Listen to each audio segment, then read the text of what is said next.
Nous sommes lundi 27 janvier 2020, fidèles téléspectateurs, partout où vous nous regardez, bonsoir et bienvenue dans cette édition d'information de Sharifla TV, dont voici les principaux titres.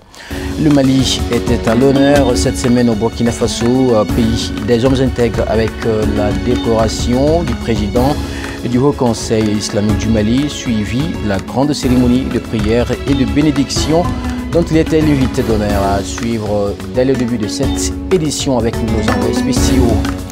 Autre titre de l'actualité, une journée de soutien aux forces armées maliennes initiée par le ministre de la Communication, porte-parole du gouvernement en collaboration avec son collègue de l'administration territoriale. C'était le samedi 25 janvier 2020 à Kangaba. Voici pour les principaux titres de votre journal. Bonsoir, bienvenue.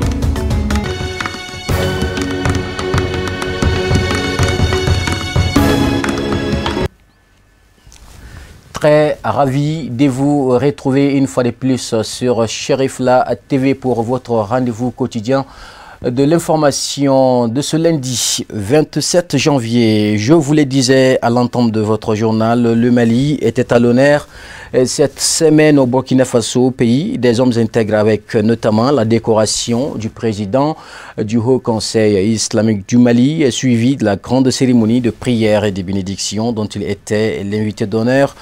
Donc l'événement sous un autre angle avec nos envoyés spéciaux depuis le pays des hommes intègres, Burkina Faso, Alhamidou Badini, Bouya Koulibaly, Ibrahim Koulibaly avec Lassine Sidibé. Officier de l'ordre de l'étalon sous instruction du président burkinabé Roch-Marc Christian Kaboré, c'est la distinction honorifique décernée au président du Haut Conseil islamique du Mali, à Seyd Chérif Ousmane Madani Haïdara, ce vendredi 24 janvier à Ouaga 2000. Le lendemain, samedi 25, au stade Omnisport Sangoulé Lamizana de Bobo Dioulasso, une grande cérémonie de prière et de bénédiction a eu lieu. À 16h, le guide spirituel à Seyd Chérif Ousmane Madani Haïdara fait son entrée triomphale dans un stade où se trouvent des milliers de fidèles. Je salue le bon Dieu et je salue tous les Burkinabés qui ont initié cette grande prière pour la paix. Donc vraiment, nous saluons le président de la Fédération des associations islamiques de Burkina. Nous saluons la communauté chrétienne.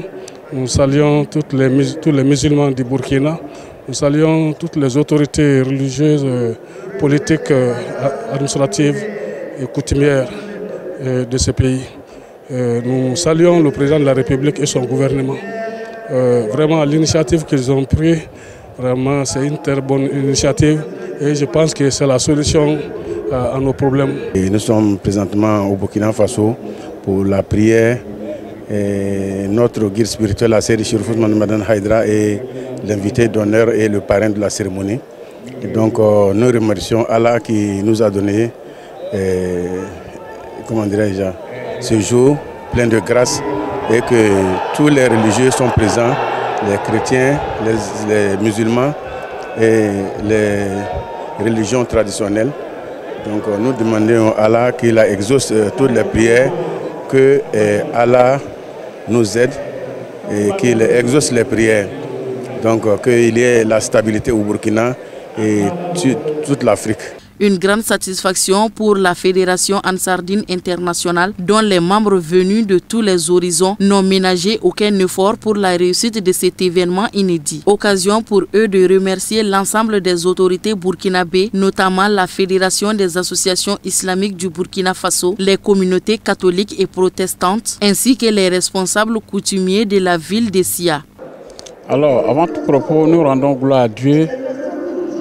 Dieu qui nous a permis d'être ici ce soir à Bobo Dioulasso. Nous lui disons merci, merci, merci. Notre présence ici au Burkina ce soir a un seul but, implorer Allah subhanahu wa ta'ala. Les autorités burkinabées ont fait appel à notre guide spirituel, le sauveur de l'humanité. Quand on dit le sauveur de l'humanité, c'est une phrase qui se comprenne. C'est une phrase qui se comprenne. Aujourd'hui, lui, c'est le sauveur de l'humanité. C'est Dieu qui a voulu ça, c'est Dieu qui l'a fait. Je suis comblé. Je suis un homme comblé de tous les parts. parce que depuis l'accueil au poste, le premier poste de police au Burkina, c'est le monde qui accompagne notre guide. L'accueil à Bobo-Dioulasso a été immense sur la place historique Ouarawara. Ça, c'est la place de nos ancêtres, les Bobo-Dioula. Alors, le Koulou, immédiatement, le guide est remonté à Ouagadougou sur invitation de notre chef de l'État, son Excellence Roch Marc Christian Kaboré. Il a eu un entretien tête à tête avec le chef de l'État. Ensuite, sur instruction de son Excellence, notre guide Chérif Ousmane Madani Haïdara, c'est-à-dire il a été décoré au titre de l'officier de l'ordre de l'étalon. Ça veut dire beaucoup de choses. Sinon, au Burkina, il y a des étapes. Mais vous voyez, il y a l'ordre de mérite, il y a chevalier, mais le guide a été décoré officier. Ça veut dire beaucoup de choses. Même sentiment de fierté pour les membres du Haut Conseil islamique du Mali et du groupement des leaders spirituels musulmans du Mali, pour qui ces couronnements témoignent des efforts sans cesse renouvelés de Seyd Chérif Ousmane Madani Haïdara pour la promotion de la religion et de la stabilité dans la sous-région ouest-africaine. Nous sommes honorés, le Mali est honoré, tous les religieux maliens sont honorés, tous les religieux de la sous-région sont honorés. Je remercie également l'ensemble des leaders religieux du Burkina Faso qui sont sortis massivement donc, pour nous aider. Donc cette invitation prouve que le Mali, le Burkina, le Niger, tout le Sahel, toute l'Afrique, nous sommes ensemble.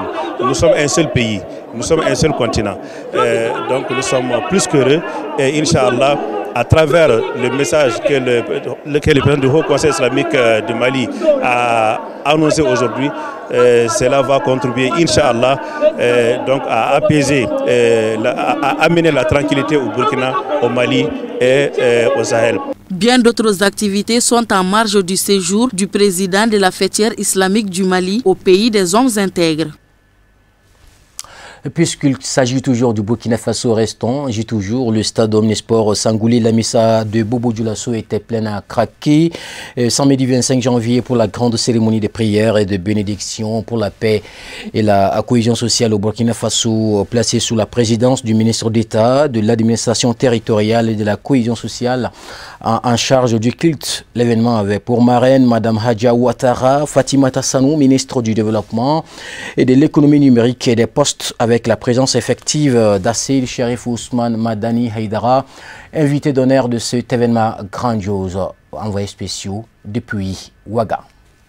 Nous sommes dans la ville de Sia, quartier Kolsoba, dans un stade plein à craquer. Rôle et responsabilité des leaders religieux et coutumiers pour la cohésion sociale et la paix dans un contexte de défis sécuritaires, c'est le thème de cette cérémonie dont le ton est donné par les bénédictions introductives de l'archevêque de Bobo-Dioulasso, suivi de l'exécution du Ditani, l'hymne national du Burkina Faso.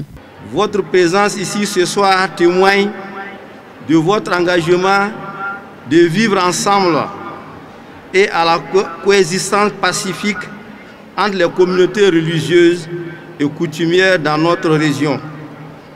Cette journée de prière et de bénédiction est une occasion pour nous, malgré nos différences, de travailler ensemble à construire une nation unie et forte. L'unité d'action, faut-il le rappeler, est un défi que tous et toutes doivent relever, d'autant plus que l'unité est un facteur de développement solidaire. Cette grande cérémonie de prière et de bénédiction pour la paix et la cohésion sociale au pays des hommes intègres revêt un cachet particulier d'union de cœur avec la présence au podium des autorités coutumières et des différentes confessions religieuses de la ville de la princesse Gimbi Ouattara. Dans la recherche de la paix et de la cohésion sociale, les autorités politiques ont toujours sollicité le concours des leaders religieux et coutumiers. Cela signifie que nous devons prendre conscience que la recherche d'une cohésion sociale n'est pas l'apanage des seules autorités politiques, mais le devoir de toutes les communautés qui vivent dans le pays. Auguste Assemblée, frères et sœurs en humanité, distinguées personnalités présentes dans ce lieu, je vous prie de recevoir mes chaleureuses et fraternelles salutations que j'ai déjà dit. Assalamu alaikum wa rahmatullahi wa barakatuh. Que la paix et la miséricorde et la bénédiction de Dieu soient avec vous.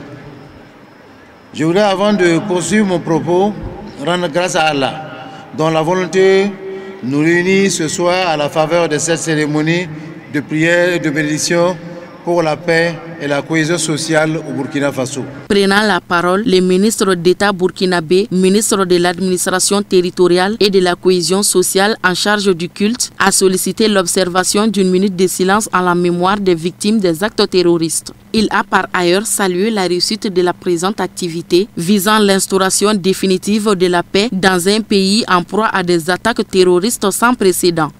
Il n'y a pas beaucoup à dire. Je voudrais ici dire à Adia, elle est venue dans mon bureau, elle a dit: ah, monsieur le ministre d'État, je vais parler au président du Faso, je voudrais qu'il y ait une prière écuménique à Bobo ici pour demander la paix et la cohésion sociale au Sahel et au Burkina Faso. Je compte inviter Cheikh Ousmane Madame Aïda. Je lui ai dit, Aya, faut pas nous créer des problèmes. Tu vas dire à Bobo que Cheikh Madame Aïdara va venir à Bobo. Si ne vient pas, bon, c'est un problème. Si tu ne peux plus venir à Bobo, il ne faut plus me parler. Il a dit non, ça va bien se passer. Et voilà, Cheikh Aïdara est venu. Le président du Faso l'a réussi. Il a ordonné que nous puissions l'élever en décoration au rang d'officier de l'étalon burkinabé, ce qui a été fait hier. Rappelant le rôle et la responsabilité des leaders religieux dans un tel contexte, l'invité d'honneur à Seyd Chérif Ousmane Madani Haïdara a surtout invité à l'union et la tolérance interreligieuse. Le guide spirituel des Ansar, non moins président du Haut Conseil islamique du Mali et du groupement des leaders spirituels musulmans du Mali, a également fait montre de générosité en offrant 5 millions de francs CFA, 3 millions pour les forces de défense et de sécurité FDS et 2 millions pour les déplacés victimes des conflits. Une prière silencieuse individuelle pour la formulation des vœux, suivie de l'allumage des bougies de l'espoir par les officiels, les membres du gouvernement surtout, et les bénédictions de l'imam Djané ont mis fin à cette rencontre de prières et de bénédictions. Très bien, bon séjour à la délégation malienne depuis le Burkina Faso. Retour ici au Mali avec une autre actualité, je vous le disais, en titre tenu à Kangaba ce samedi 25 janvier 2020 d'une importante journée de soutien aux forces armées maliennes. Cette activité se tient dans le cadre de la célébration du 59e anniversaire de l'armée malienne. La cérémonie était présidée par le ministre de la Communication, porte-parole du gouvernement, Yaya Sangaré. C'est lui de l'administration territoriale, Boubacar Alpha. Envoyé spéciaux, Hamadou Diallo, Selougnare. C'est par la montée des couleurs du drapeau national que le temps de cette journée a été donné à Kangaba, sur le lieu sacré du Kabablou. Cette cérémonie d'hommage pour nos Fama était couronnée de belles interventions à l'honneur de nos braves soldats engagés pour la défense de la patrie. À cette occasion, les populations du cercle de Kangaba ont offert 5 tonnes de riz aux veuves et orphelins des militaires tombés sur les théâtres des opérations. Vous avez vu que encore pour une 3e fois, le Mali vient de nous mettre leur confiance. Donc on est comblé de joie. Mon message, ça, c'est vraiment de rester soudés. Donc nous sommes là pour les soutenir et on continue à les soutenir. Parce que tout le monde ne peut pas avoir la chance d'aller dans l'armée. D'abord un message de remerciement au gouvernement, aux ministres qui ont fait le déplacement pour venir participer à cette manifestation qui visait à soutenir les forces armées maliennes, et les forces de sécurité et aussi nos partenaires qui sont venus nous aider. Au regard de cette cérémonie, on ressort très comblé parce que nous avons vu une population demandée très mobilisée autour des forces de défense et de sécurité du Mali. avec des messages de soutien, des messages de bénédiction et puis des dons en nature qui nous vont droit au cœur. Donc c'est l'occasion pour nous, au nom du ministre de la Défense et des Anciens Combattants, de remercier tous ceux qui, d'une façon ou d'une autre, contribuent à apporter un quelconque soutien aux forces armées et de sécurité du Mali. Dans leur discours, le ministre de la Communication, Yaya Sangaré, et son homologue en charge de l'administration territoriale, Boubacar Alphaba, ont remercié les populations de Kangaba pour cette belle initiative de soutien à nos forces armées de défense et de sécurité. Bien, nous avons estimé fêter l'armée malienne à Kangaba pour plusieurs raisons. C'est le Mandé, c'est Kouroukanfouka. Donc, pour ceux qui connaissent notre histoire, savent quand même que ça a été un lieu de rassemblement, un lieu d'unité et le confort également des forces de sécurité. Donc, loin des centres urbains, loin des garnisons, il était important que l'armée malienne se déplace ici à Kangaba pour être fêtée par les citoyens et en mémoire également de l'ensemble de coutumes qui gèrent le Mandé, qui est l'entente. L'entente pour souder les uns aux autres. Et comme je l'ai dit dans mon discours, nous sommes venus parce qu'il y a le Kabablon et il y a Kouroukanfouka. Ce sont des lieux symboliques qui insistent à l'unité, à l'union, pour que nos forces armées puissent se sentir supportées et sentir également que derrière elles, il y a toute la cohésion de la nation, que toute la nation est réunie derrière elle. Donc c'est ça qui les conforte. Et les griots de Kela, les griots d'ici, de Degala, de partout, on dit chanter Djanjo pour ces jeunes qui sont au front, chanter Douga pour ces jeunes qui sont au front, parce que c'est cela aussi pour remonter le moral et montrer que la nation est derrière elle. C'est pourquoi nous sommes à Kangaba. Des prestations artistiques, folkloriques et traditionnelles suivies d'un défilé civil et militaire aux couleurs nationales ont été un autre temps fort de cette journée en hommage aux Fama à Kangaba. La cérémonie a été clôturée par une séance de prière et de bénédiction pour les forces armées maliennes dans la case sacrée du Kabablon de Kangaba.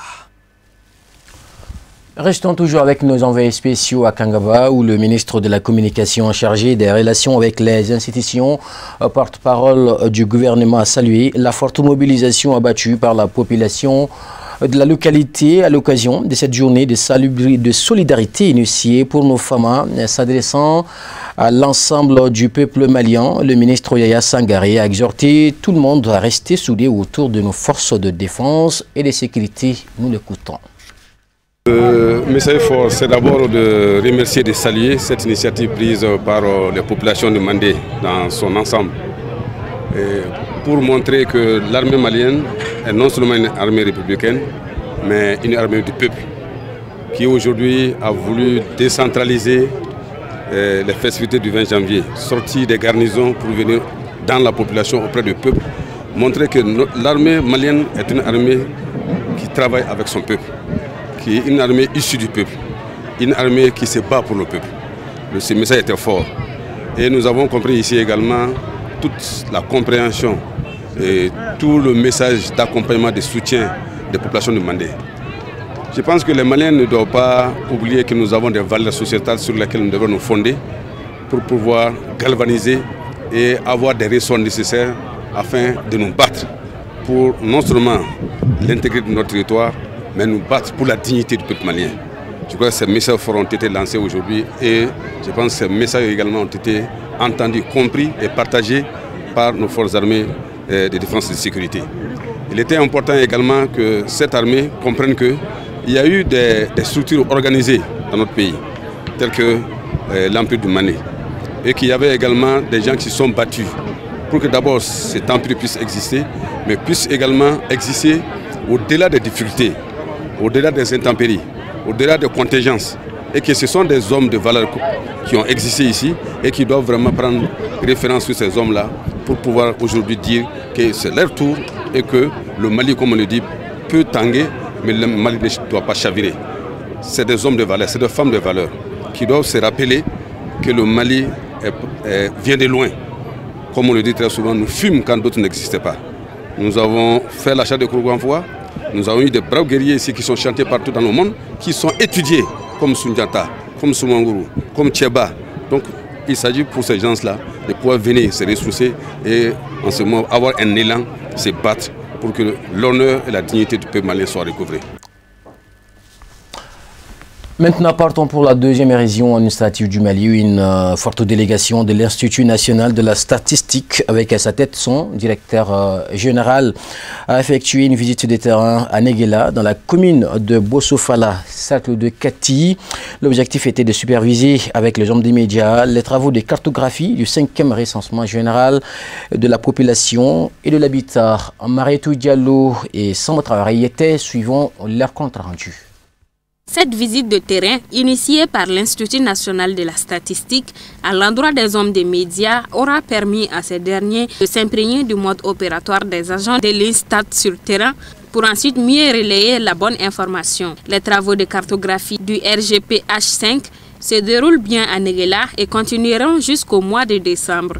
La délégation a été bien accueillie à son arrivée par les autorités administratives et coutumières de la commune de Bossofala. Ces derniers sont d'une aide précieuse aux équipes de l'Instat à Néguéla depuis quelques mois déjà. On a informé la population, les 17 villages, comme quoi il y a un recensement de cartographie qui doit passer dans la commune. Donc de se mettre à la disposition de ces agents. On dit à la population de les accueillir très bien et de ne pas cacher Hamouk dans le village.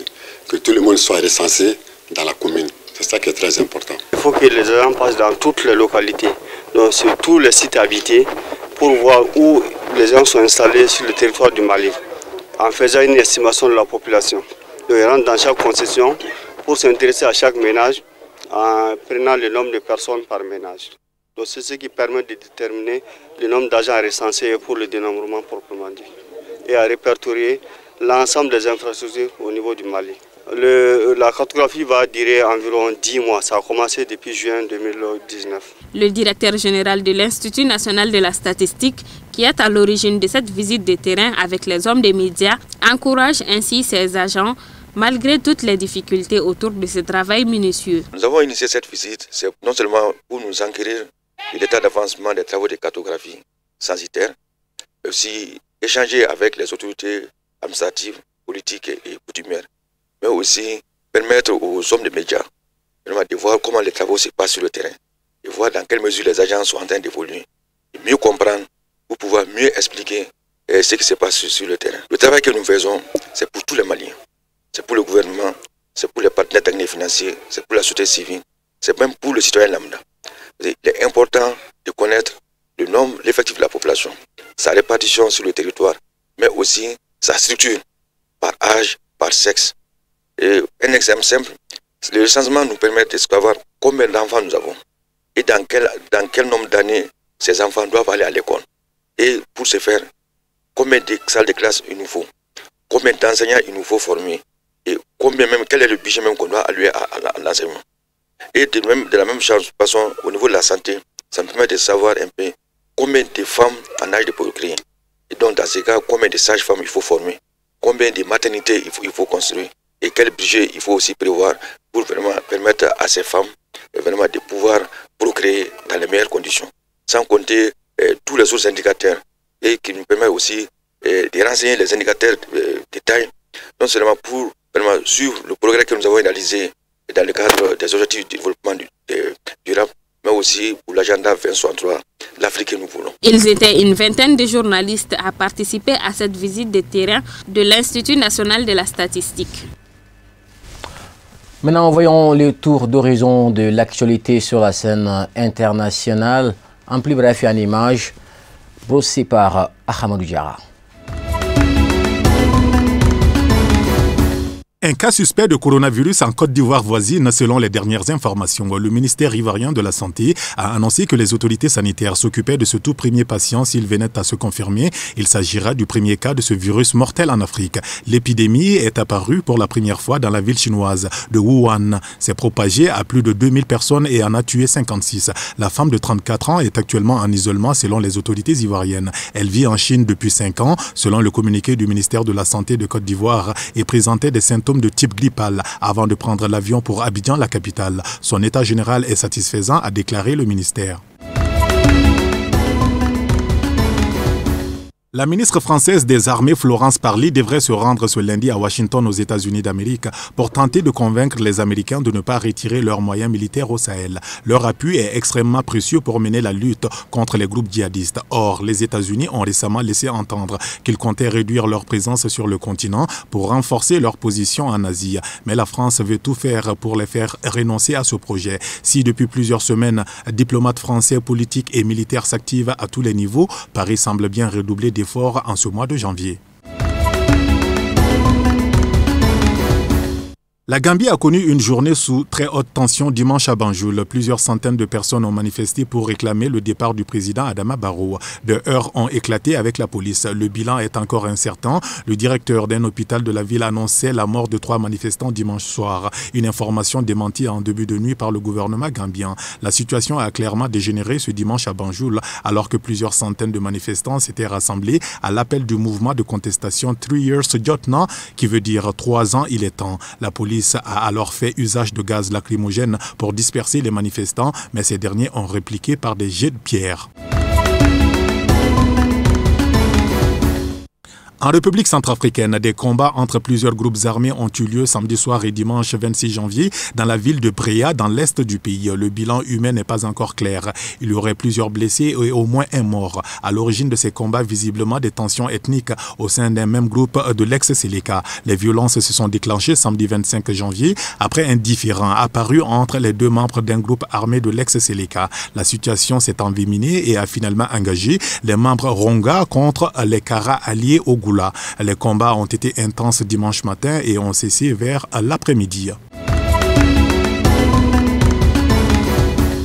Direction à présent la Libye où les combats ont repris ce dimanche 26 janvier entre les forces du gouvernement d'union nationale et celles du maréchal Khalifa Haftar. Une offensive des troupes de ce dernier sur la route menant à la ville portuaire de Misrata qui met fin de facto au cessez-le-feu obtenu début janvier entre les belligérants à Berlin. Dans un communiqué, le gouvernement de Tripoli a annoncé ce dimanche la reprise des combats par les forces du maréchal Khalifa Haftar. Il affirme que son ennemi a fait mouvement vers la ville d'Abu Ghraib, lançant ainsi une offensive vers le port stratégique de Misrata qui se trouve à environ 120 km de là. De leur côté, les forces de Khalifa Haftar ont confirmé avoir repris le contrôle de 2 grandes localités.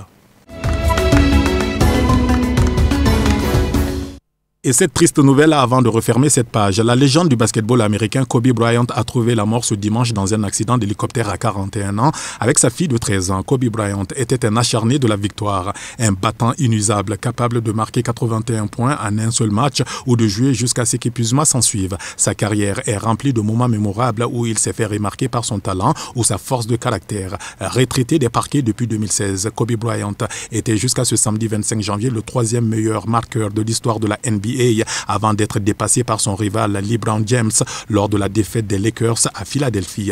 Véritable légende de la NBA considéré par certains comme le successeur naturel de Michael Jordan, Kobe Bryant a remporté 5 fois le titre NBA avec les Los Angeles Lakers, une franchise pour laquelle il a joué durant 25 saisons sans jamais la quitter et a été désigné 2 fois MVP de la finale NBA. En 20 ans de carrière, il aura également pris part 18 fois au All-Star Game, un véritable exploit témoignant de sa longévité. Rest in peace, Kobe Bryant.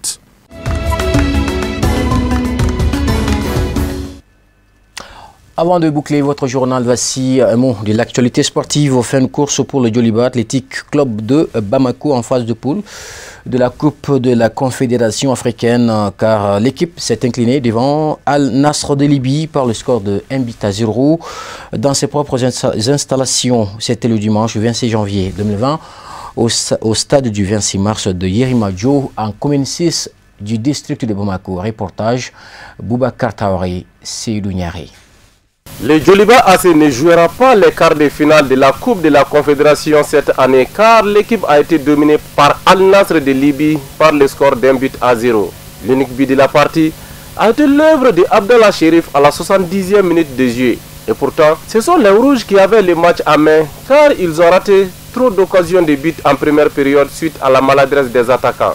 La pause intervient sur le score de 0 but partout. Au retour des vestiaires, les visiteurs commencent mieux à s'organiser, ce qui a été fatal pour les Rouges de Bamako. Méconnaissable en deuxième période, ils encaissent l'unique but de la partie à la 70e minute de jeu. Le score reste inchangé jusqu'au temps réglementaire. Je suis très déçu.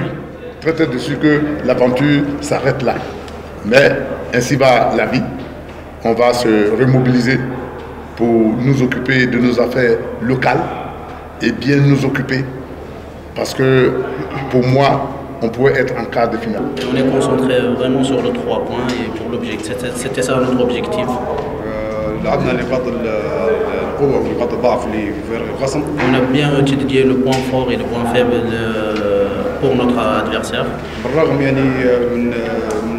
الصعوبة اللي نواجه فيها نحن كفريق النصر يعني ما عندناش دوري لمدة سنة ونص توا. Et malgré les difficultés que nous avons parce que le ligue il est bien arrêté. نلعب خارج أرضنا. On joue toujours à l'extérieur de terrain. وقاعدين في دور إعداد الفريق تطوير الفريق بعناصر شابة. On est en train de développer l'équipe avec la jeunesse. أغلب أعمارهم 19-18 سنة. Le moyen âge c'est 22 ans.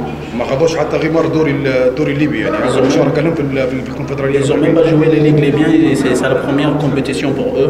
حققنا يعني مكاسب كبيرة في مباراة اليوم. On a vraiment gagné plein de choses aujourd'hui. 3 نقاط ثمينة استخراج 3 و 4 عناصر جديدة للفريق تكون لها مستقبل كبير في قادم المواعيد إن شاء الله. On a gagné plein de choses aujourd'hui, mais à part les 3 points, on a gagné quelques joueurs qui peuvent donner pour le prochain. بالنسبة للسيناريو تاع المباراة كنا متوقعين أن فريق تجربة هيمارس علينا ضغط من بداية المباراة. Et pour le scénario de match, on attendait vraiment que l'équipe du Djoliba va faire la pression sur nous. وكنا دارسين الفريق دراسة جيدة على علم ودراية أن الفريق أغلب الهجمات بتاعته تنفيذ على الأطراف. Parce que la plupart des attaques il le fait sur les deux côtés. أغلقنا الأطراف بتاعنا لعبنا على الكونتر اتاك. On a bien bloqué les deux côtés. قدرنا نحصلوا على هدف ثمين اللي فزنا به بالمباراة. On a réussi de marquer un but qui nous a fait gagner. Cette défaite est synonyme d'élimination des Rouges de Bamako en Coupe CAF pour cette année.